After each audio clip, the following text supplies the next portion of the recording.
எப்போதுமே நம்ம பிறருக்கு வந்து கன்சியூமரா இருக்கணும்னு ஒரு திட்டம் வடிவமைச்சு செஞ்சுட்டாங்க.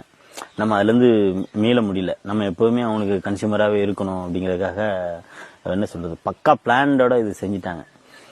இதை விளக்கணும் அப்படின்னா இன்னும் நம்ம ராபர்ட் கிளைவ் இந்தியாவுக்கு வந்த காலத்துல இருந்து நான் அன்னைக்கு இந்த மாதிரி பேச ஆரம்பிக்கிறேன்.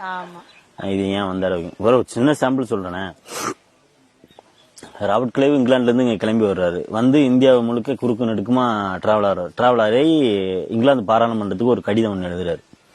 நான் இந்தியாவின் குறுக்கு நெடுக்காக எங்கே வேணுமானமோ அலைந்து திரிந்து விட்டேன். இங்கு ஒரு பிச்சைக்காரனையோ ஒரு திருடனையோ ஒரு கொள்ளைக்காரனையோ பார்க்க முடியவில்லை. காரணம் இவன் தற்சார்போடு வாழ்கிறான். அறம் சிந்தனை என்று ஒன்று இவனிடம் இருக்கிறது. செழிப்பா வாழ்றான். இவன் வந்து அப்படிப்பட்ட சூழலுக்கு தள்ளப்பட வேண்டிய அவசியம் இல்லை.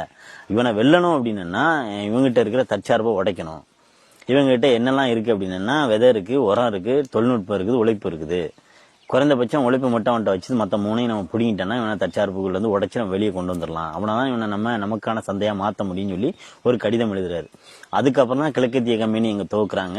இங்க என்னென்ன பண்ணணும்னு பண்றாங்க. மனிதன் வந்து தன் ஆரம்ப காலத்துல இருந்து கடைசி வரைக்கும் 16 வகையான விலங்கினங்களை மட்டும்தான் தனக்கு தேவையான, தனக்கு வேலை செய்ய வைக்கிற, தனக்கு உகந்த மிருகங்களாக மாற்ற முடிந்தது. அதை தாண்டி எந்த மிருகத்தையும் மாற்ற முடியல.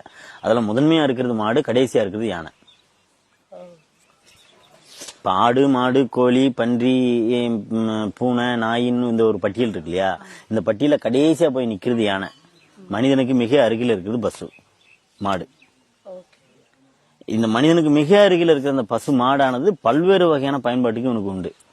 அவங்க ஏன் இங்கிலாந்துல இருந்து நம்ம நாட்டை வந்து அவங்களோட சந்தைக்கு பயன்படுத்த? நல்ல கேள்வி.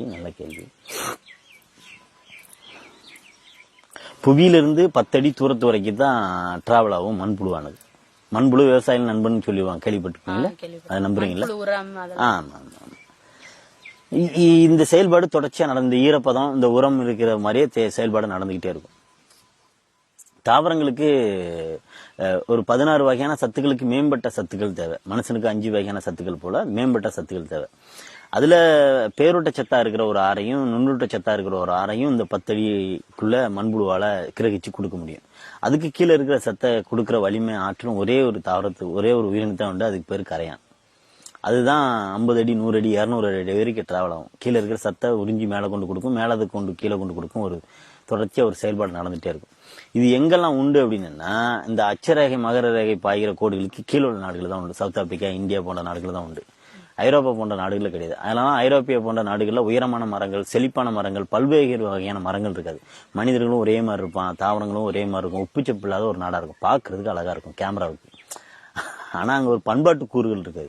இங்க ஆப்பிரிக்கால இருக்கிற மாதிரி, இந்தியாவில இருக்கிற மாதிரியான பல்வேறு இனக்குழுக்கள், பல்வேறு மொழிகளை பேச மனிதர்கள், நிறைய உயிரினங்கள், நிறைய தாவரங்கள் நெருக்கமாக வாழ்கிற சூழல் அங்க இருக்காது. அப்ப வளங்கள் குறைவா இருக்கும்போது நீங்க என்ன பண்ணுவீங்கன்னா, வளங்கள் அதிகமா இருக்கிற நாடுகளை வெற்றி கொண்டு அங்க இருக்கிற வளங்களை சுரண்டி கொண்டு போய் தான் வைத்து வாழணுங்கிற ஆசை பிறக்கும். அதனாலதான் உலகம் முழுக்குமே அவங்க போய் வேட்டையாடுகிற ஒரு சமூகமா மாறி இருக்காங்க. அமெரிக்காவை கண்டுபிடிக்க போனதா இருக்கட்டும், மெகலன் இங்க வந்ததா இருக்கட்டும், அவஸ்கடாமா வெளியே போனதா இருக்கட்டும், கம்ப்யூட்டர் கண்டுபிடிச்சதா இருக்கட்டும், மின்சாரம் கண்டுபிடிச்சதா இருக்கட்டும், எல்லாமே இந்த வளம் குன்றிய நாடுகள்ல இருந்து அந்த சிந்தனையை பிறந்திருக்கும். இதெல்லாம் வளம் மிக்க ஒரு நாடுகளை போய் கொள்ளையடிப்பது எப்படி, அவர்களை நமக்கானவர்களாக மாற்றுவது எப்படி, அவர்களை வேட்டையாடுவது எப்படி, அவர்கள் புத்தியை மழுங்கடிக்கிறது எப்படி, அவர்களுடைய மரபு அறிவை சிதைப்பது எப்படி, அப்படிங்கிற புத்தி எல்லாமே அங்கிருந்தா வருவாங்க. ஏன்னா அவன்கிட்ட வளம் இல்லை. வருடத்தின் பாதி நாட்கள் வளம் இல்லாம இருப்பான், பனியால் மூடப்பட்டிருப்பான், பசியில இருப்பான். அப்போ வருடம் முழுவதும் பசி இல்லாம பண்பாட்டு செழுமையோட வாழ்கிற ஒரு இனக்குழுவை நாம எப்படி வீழ்த்தலாம் அப்படின்னு யோசிப்போம்.